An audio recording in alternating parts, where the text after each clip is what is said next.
Hey, Razballers. It's Brent Carlson, host of the Razball Fantasy Basketball Podcast, here again on NBA opening night. Just got all misty-eyed watching the Warriors raise another banner since I was born and raised in the Bay Area, and watched the Celtics dismantle the Sixers. And it looks like the Sixers might only have two good players this year, but we'll get into that. Joined today, we have Craig Bozich from across the pond. How you doing, Craig? Yeah, can't complain. Not pushing for a trade to the Heat just yet. Not calling you guys all soft. No, I can't complain. I'm all right. All right, and then we have a special guest today.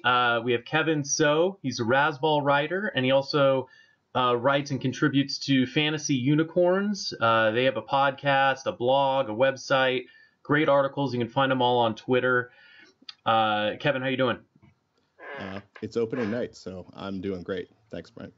Yeah, I think we're all psyched. So just for this podcast, just because we all want to watch the games too. We are recording this on opening night.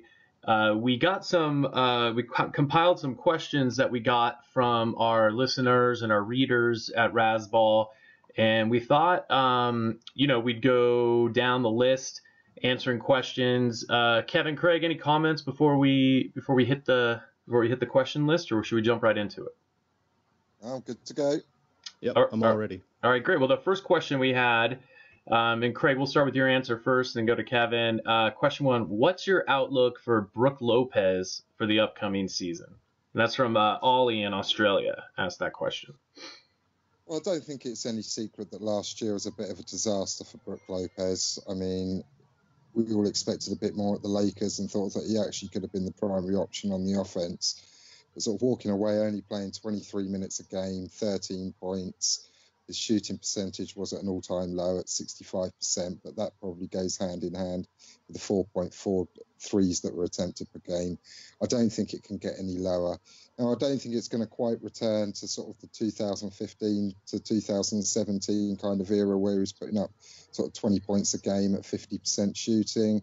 But I think it's realistic, I think, to think that he could put up, 16, 17 points in that team. The rebounds will always be light for Brook Lopez. I mean, last year he only averaged 4 a game. That blows my mind every year when I see his rebound numbers. That a guy that big can't get more rebounds than DeJounte Murray does in a game. That's it, 7 footer. It just goes to show that it's not just size, it is a skill as well, isn't it? But yeah. And you even think back to 2016-17, I mean, where he was playing 30 minutes a game, he was still only averaging 5.4 rebounds a game then. But I think we'll see the usual, we will see solid block shots, probably 1.5 a game. The threes are nice, probably still around that 1.5 to 1.8 mark. But the field goal percentage, I don't think we're going to see it at 50% again, especially in a Milwaukee system. It's probably going to be looking to shoot a few more threes now than they had done previously. But it's definitely an uptick, I think, in value from last year. Top 50 production days, I think, are over. But I think that he's quite a safe pick in that 90 to 110 range. Yeah, and it's a coincidence that we got this question and we have Kevin from Fantasy Unicorns here, because some might consider Brook Lopez one of the original unicorn centers. So, Kevin, what do you think? Are you as high on Brook this season? Oh yeah, I'm definitely agreeing with a lot of what Craig's saying there. I agree. There's no way he could kind of be any worse than he was last season with the Lakers. He's not going to be a 20-8 guy like he was a few years ago. Somewhere in between. So something like a 17-6, I could see. Again, the 1.5 blocks sounds about right. And I think he might actually push to 2 threes a game, depending on sort of the pace that they push in Milwaukee. I looked it up. I think last year they were 20th in pace, which is not great. Yeah. I think now that, Coach Bud is there, when he was in Atlanta last year, they were 8th. So that might be a positive step for the Milwaukee offense to kind of push the ball a little bit, push the pace, and maybe giving him some more opportunities. So I don't think 17-6, 1.5, and 2 is unrealistic. I also agree that field goal percentage is probably not going to go up, especially if he starts kind of floating out to the 3-point line a little bit more to try to get more 3-pointers. But I think 90 to 100 is great. I think he has maybe top 75 ceiling. So if you can get him there, I think that's a really safe center to grab, especially if you don't want to punt your free throws. Do you think there's an argument, Kevin, that it's going to be difficult to get back to the Brooklyn Nets numbers days just because of the personnel around him? But are you a little bit fearful in regards to the talent that is around him? I mean, guys like Giannis, Bledsoe, Middleton. Usage hogs? I wouldn't necessarily say usage hogs, because I think the ball movement's going to be pretty decent in Milwaukee, which is going to create opportunities. And one of the things that Coach Bud does do well is, creates open looks from the great off-ball movement. So I think there will be opportunities there for him to get his points. I don't know. I just want to temper expectations a little bit just because of the talent that is around him in that starting unit. What's your sort of evaluation of that sort of perspective, Kevin? Sure. Yeah. That offense, they have guys that, are going to, like Brent says, sort of take up a lot of that usage. But I don't think, 16, 17 points is unrealistic because they don't really have a lot of other big men to kind of take away from his playing time. I think, he should get a lot more minutes this season. And again, not going back to his 20 and 8 days, but 16, 17 points, especially if he can have an uptick in his 3-pointers, seems reasonable to me. Yeah, and then the help he gives you with your free throw percentage, it's always nice to have a center that can reliably hit threes, can still put up a good free throw percentage, can get you the blocks, because there's some guys, that they might help you out with the rebounds with threes here and there, but they're not going to give you the blocks. I don't know, for whatever reason in drafts this year, Lopez was just never in a spot where I was like, oh, Brook Lopez, I should grab him. I don't know. So I agree with you guys that he has that potential. I worry a little bit about the depth that they have at the big man spot. And who was the rookie who was playing really well, Craig or Kevin, with Milwaukee in the preseason? He had a couple big games and might take Christian Wood. Yeah, Christian Wood. He's not a rookie. Oh, my fault. So anyway, it looked like he could be pushing a little bit for playing time too, along with John Henson, Thon Maker. I don't know. Do you guys see the minutes there for Lopez, or is he kind of just locked into what he's going to get? I think it's going to be interesting with how Coach Bud sort of handles it, because I think that from a deep league perspective, there is some interest there in terms of what could happen in the player development for some of the sort of the guys behind him. I mean, Thon Maker is a guy that becomes a little bit more intriguing under Bud, because he does, although he's not had a massive impact in the NBA just yet, he is a 7'1" center that is able to shoot the three, albeit he hasn't been very efficient with it yet. But there's definitely some potential there. I mean, I'm not the biggest Thon guy. I love watching him throwing knees against the Philippines. I thought that was great entertainment. But it certainly becomes a little bit, from a dynasty perspective, something to keep an eye on. I'm not there yet with investing anything or really wanting him on my roster, but I could certainly see the potential of Bud wanting to see what he's got there, because he is a guy that potentially fits the system quite well. I'm actually, along with Brent, I think Christian Wood might kind of sneak in and have a little bit of value as the backup. John Henson will get his minutes as well, just being that defensive presence. But between Wood and Thon, I kind of like what I've seen from Wood a little bit, at least in the preseason. I know doesn't have the same pedigree, I guess, coming into the league, but he brings kind of an interesting skill set that I think they can make use of in Milwaukee. So I would definitely keep an eye on him as well. But at the same time, I think Brook, has to be locked in for, 28 minutes, just kind of being that veteran presence and a guy that can stretch the floor and give Giannis space to maneuver in the half court. So I think that'll be great. Yeah, as long as he's staying healthy, I guess is always the key. But when you got to feel bad for is it Thon McCurr? Is that I always count on Craig to correct my pronunciation of everyone's name. With John, I've always heard McCurr. Yeah, Thon McCurr and John Henson getting pushed for playing time by a guy who's bounced around the G League the last couple of years. So I don't know. That's I guess that does bode well. To be fair to Wood, he will offer something which they kind of don't have, which is that sort of high energy front court guy, which you kind of feel that they are going to need quite a lot. I know that he was really impressive in the summer league and in the preseason, got himself onto that roster. But he does offer at least that kind of energy that front court, you kind of look at the names and you kind of think that they kind of lack, don't they? It's definitely quite a good fit for Wood there, I think. Yeah, he's probably the quickest guy in the front court. And he's actually a guy that's looks like he's been starting to hit some threes too, so that could be interesting. Yeah, it's always nice when guys, are undrafted and go through the G League, get a shot. It's always good to see that sometimes because you see these really good players get sent down to the G League, and sometimes it takes them a few years to really get the feel of an NBA game, and then the right opportunity, like you said, he just landed in the right spot where they need his skill set in that position.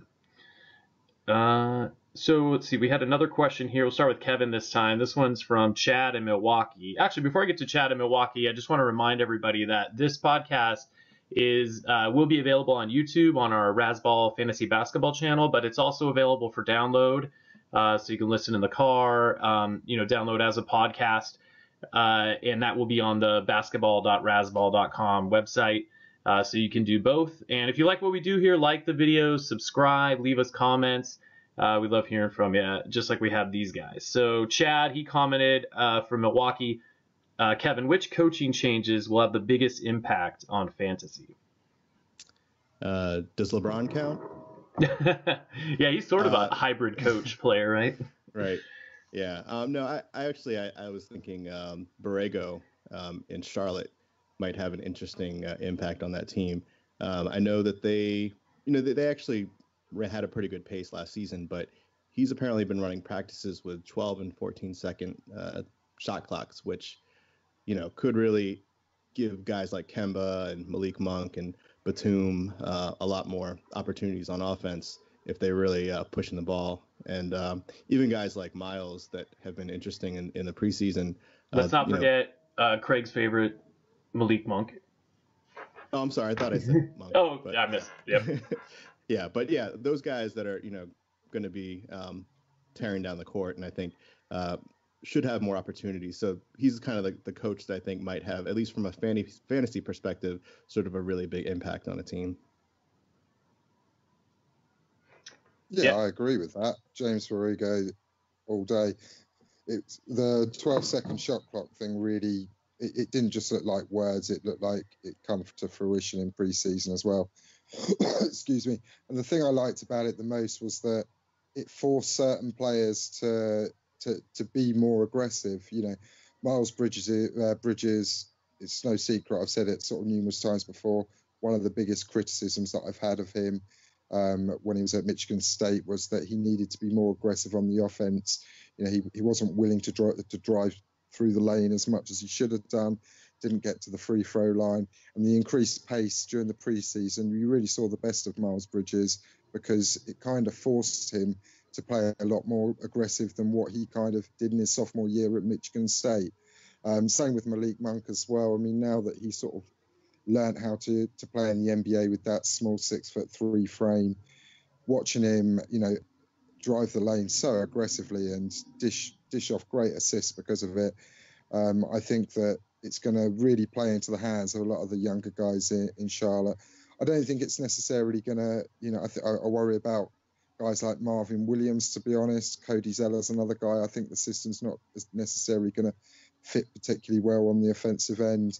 But I definitely think that the majority of your Hornets, you've got to bump up just because like Kevin said, the pace of play was decent last year, but it does have the potential to be so much more and actually really benefit quite a lot of the more fringy draft players, if you like, for fantasy. So, yeah, I totally agree with James Borrego there. You mentioned Williams and Cody. If they're kind of going to be a little ineffective in this offense, is there someone else in the front court that you think might be able to step up and produce for this team? Well, from the offensive standpoint, I think the obvious choice is Willie Hernan-Gomez, isn't it? Yeah. I mean, it's no secret that he's terrible on defense, but he doesn't need a lot of minutes to do damage on the offense. And I just think he's so much better in transition than what Cody Zeller is. Zeller's going to get his time on the court because he is the better defender of the two. But I think from an offensive standpoint and, who's really going to benefit from that 12-second shot clock, I definitely think Willie's more going to be a primary beneficiary than what Cody Zeller is, to be honest. I'm gonna regret phrasing it like this, but Willie really couldn't have found himself in a better situation. I was looking at Nick Nurse and the Toronto Raptors. I think his philosophy is a little bit different than Casey. There's another place where they're going to try to play smaller lineups potentially.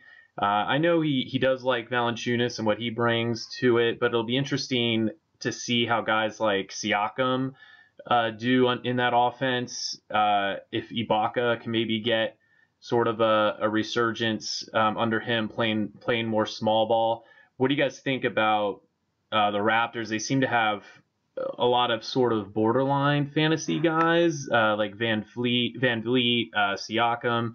Are any of these guys under Nurse going to jump out in fantasy this year, Kevin?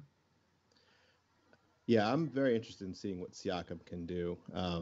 I think Serge is starting at center now. Is that what they're That's the last I heard. Do now? Yeah. Yeah. So I guess that moves Jonas to the backup. Yep. So not too happy about that. I feel like that's not the best use of their talents, but I feel like if Siakam can get in and step in at power forward, I guess Anunoby is also going to get some time at the 4. So I'm not sure how that's going to pan out between the two of them. But you're right; they have a lot of kind of borderline guys that, if they were on other teams, they could be starters. Like you mentioned, Van Vliet. You have Dalen Wright. OG Anunoby, even guys like Norman Powell could probably be a little more effective and get more time. He was a big sleeper a couple of years ago. Yeah, he was. I remember I picked him up on a couple of teams and had to drop him. But yeah, same here. But yeah, no, I think Siakam and Anunoby in sort of the power forward area, I'm curious to see how that's going to pan out because they both are young guys that have a lot of upside, have flashed potential sort of at various points. And so those are two guys I'm keeping an eye on, and as well as a point guard play of Van Vliet and Wright. I guess Wright kind of can play with the 1, 2, or 3, but they have a lot of these sort of utility guys that can play multiple positions, and everyone kind of seems to be getting between 20 and 30 minutes. So it's kind of a little bit of a mess with the minutes as far as sort of the non-stars on the team. So it'll be interesting to watch and sort of see how that all pans out. Craig, what do you think about David Fizdale in New York? He's starting Ntilikina at the 2 on opening night. In my mind that Ntilikina is getting a big bump. Yeah, he's starting at the 3. I thought Hardaway. The way I saw it listed was in Hardaway Jr. I guess they're sort of interchangeable as in there, but does that bump Ntilikina's fantasy value up for you? Because it looks like Fizdale is going to want to start him. No, I don't. Think and not at point guard. I don't think Ntilikina's fantasy outlook really changes much in the short term, regardless of whether he plays point guard, shooting guard, or small forward. I mean, primarily at this point, he's an NBA defender with a developing offensive game. I like the talent long term. You still got to remember he is still younger than guys like DeAndre Ayton and Marvin. That's amazing. Bagley, Mo Bam, but he entered the draft class as a really, really young international prospect. But I don't think it changes his value at all, really, in the short term. You primarily look at him for, some defensive stats. He's going to be very inefficient still on the offense. I like David Fizdale. I think he's the right man for the job, and I think that he's doing a really good job of getting the players on side, really believing into the future. He is a real players coach as well, and to have these young guys in a situation where they're playing for, a guy that is going to believe in them and, want to develop them, I think is kind of a win all round for, not just the Knicks players, but I think the fans deserve it as well now. So I'm quite excited to see, watch the Knicks this season. It's going to be another bad season record-wise. I'm not expecting any, big leaps or anything like that. But I do think they're going to be a fun team to watch. Are you disappointed with Kevin Knox not getting the starting nod? Is that going to affect his value? Because I saw him. I think it's the right move, to be honest with you. Kevin Knox was still quite raw at Kentucky. And you watched him play at Kentucky last season. He had a lot of moments of naivety. It's a very difficult system for him to play in anyway. One, that they were a much younger team than they had been previous years. I know Kentucky are always traditionally quite young, but they were exceptionally young that year. The high tempo offense, he got quite a raw deal in terms of how people reported him on the defensive end. I don't think it was necessarily a lack of motor or a lack of energy. I think there was just quite a lot of confusion between him, Diallo, and Shai and Wenyen Gabriel at times on the defensive end. I think it's the right move. He'll get his minutes. I almost think that I prefer him coming off the bench because I'd rather see him get a higher usage rate off the bench playing against opponents reserved second team units. So I think it's the right move. I don't think it particularly hinders his fantasy value at all. I think that Fizdale's made the right call here by putting Ntilikina in the starting lineup and bringing Knox off the bench. Right. If I could chime in too, I think they had to play Ntilikina. I mean, who else is going to play defense in that starting five? Good point. Burke, Hardaway. Is Hazonia starting at the power forward? No, Lance Thomas. Lance Thomas is okay. And then you have Cantor in the middle. So I mean, you got to have somebody to guard. And so they had to have him in there. And I think that was probably part of the decision making too. Is just there's no one else that's going to be playing defense on there. Good point. One last coach, Steve Clifford down in Orlando. He's got a nice mix of young guys and then some veterans as well. But young guys on the verge of breaking out, like Aaron Gordon and Jonathan Isaac. I feel like this could be a huge fantasy year for them. Evan Fournier coming off of an injury riddled season, but he was I think he was like a top 20 player before he got hurt last season. And Vucevic, is awesome in fantasy.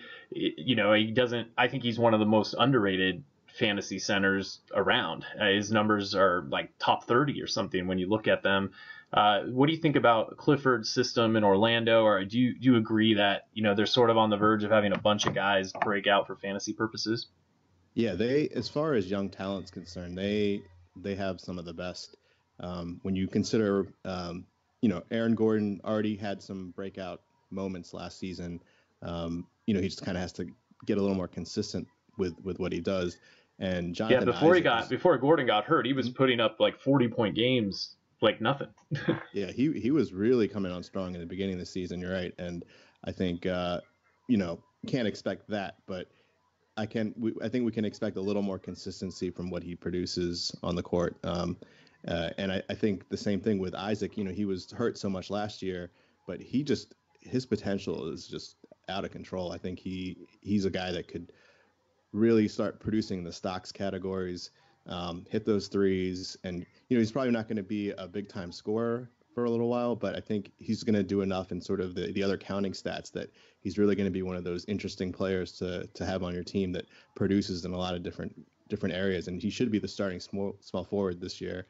So this is his chance to really show what he can do. I think he has all the potential in the world. Yeah, if he can imagine he can average 15 points a game along with everything else he does. Right. Yeah. Then that's huge. He's getting drafted pretty aggressively in a lot of leagues now too. So hopefully he can live up to that expectation. And I agree with you completely on Vucevic.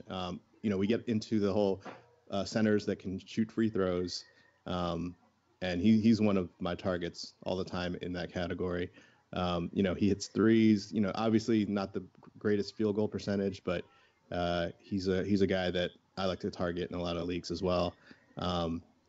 I think they'll do fine in this system. I think they're on the verge of something special in that front court. Obviously Fournier, he does what he does. I don't know if he's gonna ever reach sort of what he was doing previously. You mentioned he was top 20 at one point last year. Yeah, when I checked, I remember wanting to trade with someone, someone in my league traded him to another team, along with like LeBron or something. And I was like, and I looked at Fournier's ranking, and maybe it wasn't top 20, but it was like 24 or like 21 or something like that on Yahoo. And you looked at his averages. So you gotta love those crazy trades in the beginning of the season where guys just overreact. But they do have a point guard situation they need to figure out. I guess Augustine is the starter. Yep. But they did bring in Jaren Grant, so it'll be interesting to watch. And I think that, this team is not going to be good as far as getting wins. They're going to be outside looking in from the playoffs, but they will show some improvements, especially as guys like Gordon and Isaac sort of step up and kind of take leadership roles and kind of fulfill some of that potential. And then I'm also really interested in seeing what Mo Bamba can do. I didn't even mention him. Yeah, he's flashed a lot of interesting skills, and that wingspan is just ridiculous. So he's a guy that, just without jumping, he should be getting 2 blocks a game. So he's a guy to keep an eye on, especially, in dynasty leagues and in those deeper leagues, especially when Orlando starts to tail off and, they know they're not going to the playoffs. It'll be time to kind of get some more minutes for some of these young guys and see what they can do. So, it should be interesting to watch. Craig, I know you're a big Isaac fan. Oh, sorry. Yeah, no, I am a big Isaac fan. The thing that really concerns me with Orlando, though, I love Jonathan Isaac because of the defensive floor, I think, is so high that he's going to give you good value regardless of whether the offense is quite there or not. And everything we saw in Summer League, creating off the dribble, the jump shot is just so much improved mechanically from where it was a year ago. It's beyond belief, really. The thing that really sort of concerns me the most is I don't think Steve Clifford was the right man for the job. I worry about, them not having much ball movement around the court, to be honest with you. I think that there's going to be a real lack of ability to create on the perimeter. And I think that's really going to hurt the likes of Isaac and Bamba in terms of their offensive production, because they're both guys I think that will rely heavily on, someone on the perimeter to be able to create for them. I'm not quite as high on Bamba as most people are. All the talk going into the draft about this, this range that he's got, or, this improving range. I've never believed in the jump shot, and I still don't. I still think he's a guy that's going to rely heavily on a good point guard in order for him to get his points, or he'll be feeding off of scraps, or not necessarily a point guard, but a good facilitator. I mean, at the moment, you can probably argue that the best facilitator they've probably got is probably Aaron Gordon. But I worry about this Orlando team in real life. I love Isaac. I think Bamba's got the potential. Gordon's a fantastic player, but I don't think he's going to be quite that superstar level player that a lot of people predict. From a real life perspective, I think that they're in a bit of trouble, and I think it will impact their fantasy sort of value a little bit. Have you seen Bamba's shooting stroke recently? Because to me, it looks real smooth. It looks almost like a guard. And when you consider that wingspan and how tall he is, that's... I don't see it. I don't. I mean, all in college, towards the back end, it just didn't impress me. Summer League, it didn't impress me. I've seen signs of it, but I still don't believe in it. This isn't a guy that I don't think, maybe with time we can expect to see the range come. I think at this point I need to see it on a consistent basis for me to really believe in it. Sure, yeah. At this point, it's all sort of potential, but just when I guess the footage I've seen of just his shot in game has looked surprisingly better than I expected. Is all, I guess. I think Orlando's going to surprise a lot of people in the East as long as they stay healthy. They could be one of those kind of teams that kind of comes out of nowhere for the bottom seed.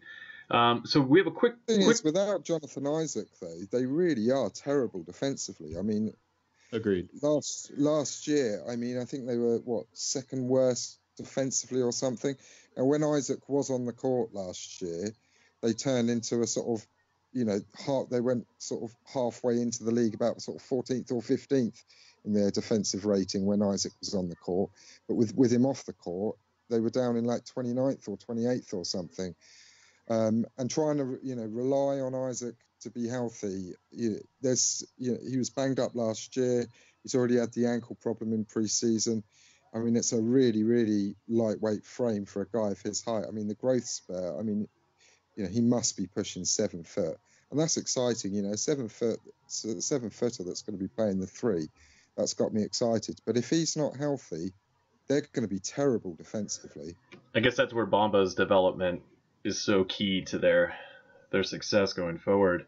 So question 3 is just a quick one. Then the fourth question, I'm glad we have Kevin here for. So Barry in England, Craig, we'll start with you. Do you see Justice Winslow as a bounce back candidate similar to RHJ, Rondé Hollis Jefferson last season? I don't, I'm afraid. All the hype that surrounded Justice Winslow when he sort of came out of the draft or into the draft. I mean, it was high, but I kind of think he is what he is now. He's injury prone.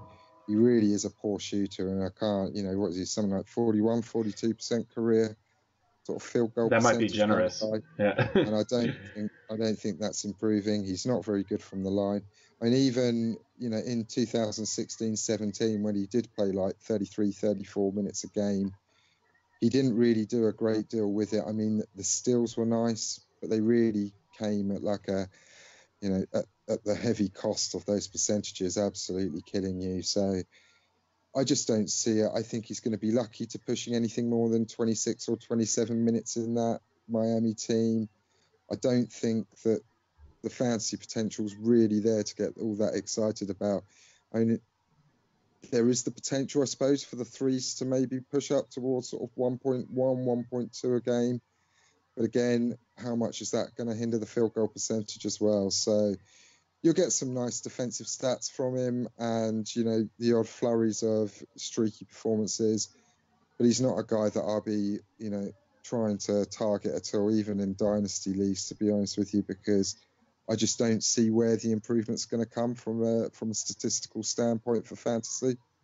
The correct answer is ignore Justice Winslow. So question 4, I just want to jump right to that. I assume Kevin was going to have a similar answer.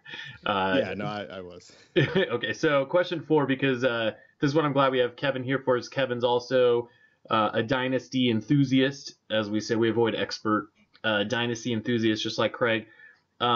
Kevin, starting with you, since you are the guest, who are some, and this is from Miles in Texas, who are some deeper league players who likely went undrafted that we should be keeping an eye on? Yeah, this is stuff that I always enjoy. One guy that, or actually now because of injuries, both bigs in Atlanta. You have Omari Spellman, who was a rookie this year. He probably is not ready for a ton of minutes at this point, but he does have a skill set where kind of has a fantasy-friendly game, gets threes, can get blocks. And with John Collins out the first couple games and Dedmon still out, he's going to get some minutes. Same thing with Alex Len, who has been playing really well in the preseason. He's a guy that, was drafted a couple years ago, has a lot of potential. He never really kind of put it together. He was out in Phoenix.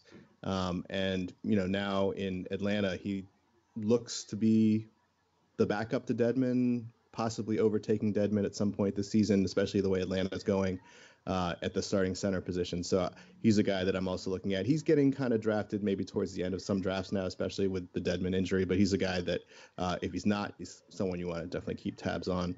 To get a little deeper, out in Chicago. Now, I know, Brent, you may not be excited about this answer, but I do like Antonio Blakeney. He's the backup to your boy, and Zach. He looks like he's the kind of guy that if you give him minutes, he's gonna start scoring. And he knows how to put up points. The summer league, he was just destroying people. In the G League, he was actually averaging 32 points a game, which is great. So, he's got still an uphill climb, but he's a guy that, especially considering Zach's injury history, Chicago, doesn't have really sort of a great third guard behind Dunn and Levine. So he's a guy that can definitely carve out a role and someone to keep an eye on, especially if you're looking to get some cheap points at some point on your team. He was good last year in Summer League as well, Antonio Blakeney.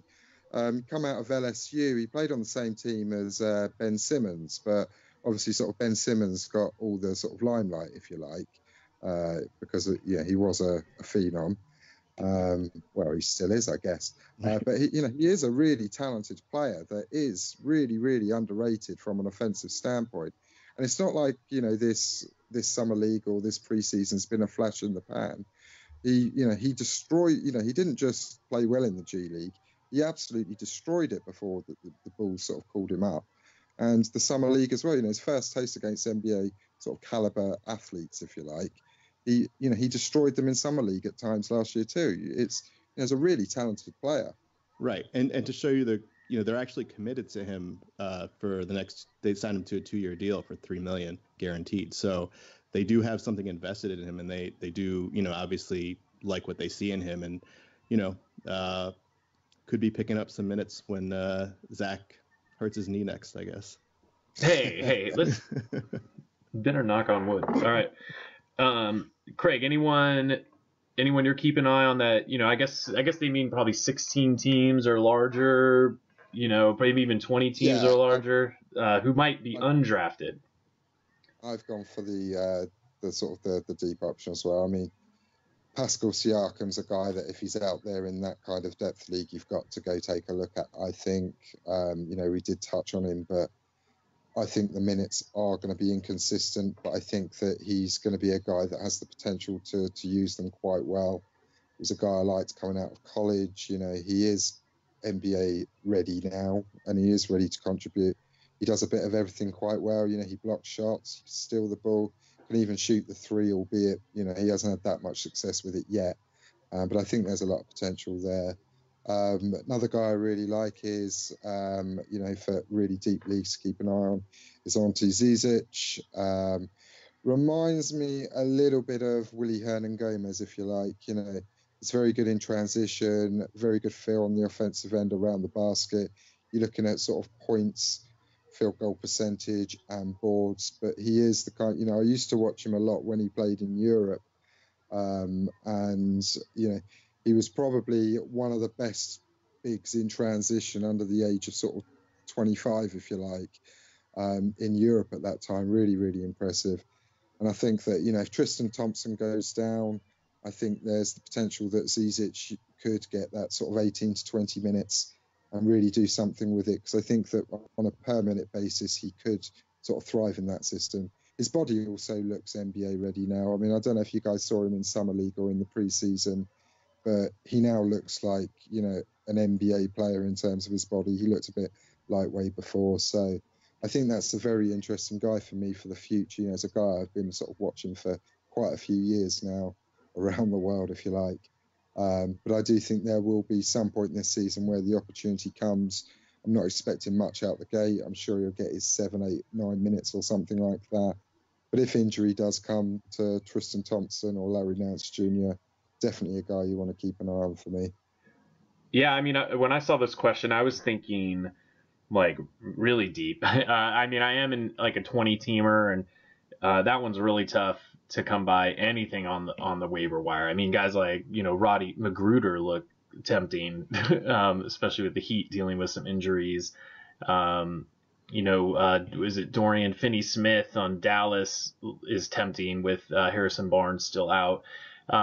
Maybe not going quite so deep. I think one guy that's sort of been overlooked because of the hype around Jordan Bell and Damian Jones is Kevon Looney. This guy, when he gets a chance, it doesn't take him very long to get 2 blocks and 2 steals. He'll be in the game 3 minutes and somehow have 4 rebounds, 2 blocks, and 2 steals. It's amazing. He's definitely not anyone who's going to score a lot of points. I mean, if he gets you 6 or 7 points, that's a great night. But he's certainly somebody in limited time, maybe even in a 15-minute. If he got 15 minutes, could get you 8 or 9 boards, 3 blocks, 3 steals, maybe an assist or 2. And so I think if you're in a deeper league, he's someone who may have been overlooked just because of Bell and Jones. Am I crazy to be on the Kevon Looney bandwagon? No, I like him as well. I don't know about 3 blocks, but I picked him up actually in a 16-team dynasty, and he has as much chance as anyone to get minutes before Cousins comes back. And I agree. He kind of is like the low-key Jordan Bell. Like you don't really see him getting these stats. He's not really emphatic in the same way. Yeah. But he kind of always has that sneaky line where he has 1 or 2 blocks and 1 or 2 steals and 6 boards, and you're like, how did this guy rack up these stats in like you said, like 15 minutes? Again, yeah, no points, but in a deeper league, if you can get someone that can give you a steal and a block a game, that's definitely useful. Where would you rank? Would you rank Ntilikina higher than Looney on the deep league rankings for this season? Yeah, for this season. I would. I don't. I mean, Ntilikina, I think, is still one of those guys that he's a very, very good defensive player, but I don't know if he's going to be necessarily racking up the defensive stats the same way. He's might be one of those better in real life than in fantasy terms, and maybe 2 years from now that's totally different. But I think for this season, I would go with Looney over Ntilikina. Craig, anyone thinking that deep? Just we have a couple minutes here. Going really deep because there are people in 20-team leagues. Believe I have a few more too. Yeah, TLC, Timothy Lawaru Cabarro. I think there's potential there for him to see enough time on the court throughout the season for him to be relevant.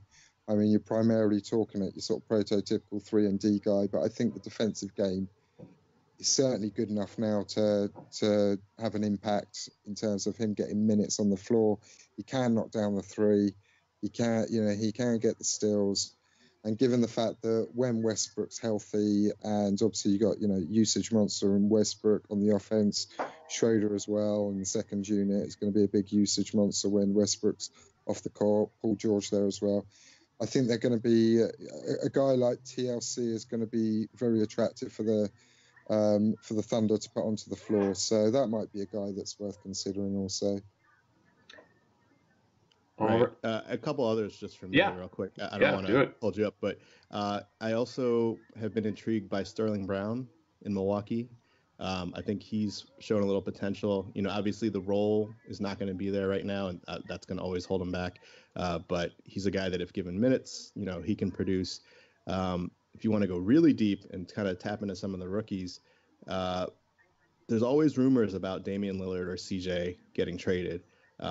And so because of that, not necessarily you want to pick them up, but definitely keep an eye on Anthony Simons and Gary Trent because their roles could go up drastically depending on what happens this season if there are any moves that get made. And so those are just 2 guys that I also kind of keep an eye on. And then on the Rockets, you have Isaiah Hartenstein. He's a guy that looks like he might be getting the backup center position behind Capella. Capella is a guy that, maybe gets 30 minutes a game, I guess.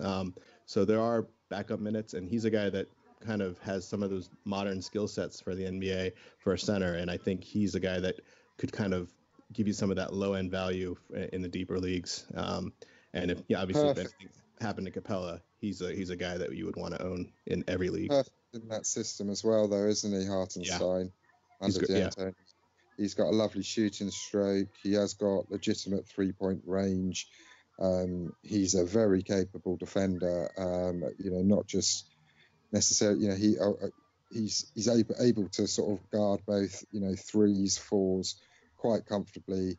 I think he's a great fit for that Houston Rockets team. Cool, guys. Well, hey, thank you so much. I always it seems like Dynasty is just growing in popularity, and I think it's only going to get more and more popular. Just the idea is, the whole purpose of fantasy, unless you're a gambler and you want to do that DFS stuff, is feeling like you're the GM of your own team, that you're building a team, and Dynasty really comes the closest. Like, I've done keeper baseball leagues before. I'm doing my first Dynasty basketball league this year. And even though I took over a team, so it was already made, it has a different feel to it. Like, it's the one I check first. It's the one I'm looking for free agents in first. So, I definitely, if you want to know about Dynasty, follow Kevin on Twitter. Kevin, you want to give us your info, how we can find you? Yeah, that's great. I'm at Kevin So, very easy on Twitter. KEVINSO, and you can find our site, Fantasy Unicorns, fantasyunicorns.wordpress.com. We're posting stuff there 4 or 5 times a week, doing the podcast, and I'm also contributing here at Razzball as well, and I'll be doing the Friday night game wrap-ups. So this is great. Thanks a lot. Yeah, thanks, Kevin. And Craig, Storytelling41 on Twitter. Any articles you have coming up to keep an eye on Razzball? Yeah, I will be going back to doing the college European, focusing on the draft classes. We've just knocked out all the team previews, so that's all 30 of those done. So it'll be back to the bread and butter for me of the European basketball, the scouting reports for next year's draft class and beyond. So yeah, excited to sort of get back to what I know. And then one last bonus name I want to throw out there. Isaiah Cannon was named starting point guard for the Suns for now. Obviously, they're probably going to try to make a trade, but if you're in a deeper league, he might be a really good source of assists right off the bat. But keep in mind, it's probably only temporary. So thank you guys again. We really appreciate you guys listening. Remember, like and subscribe, comment. Let us know, what your answers to these questions are. Who are your deep league sleepers? We love to talk about it. This is Brent Carlson at the Fantasy Dick on Twitter. Have a good one.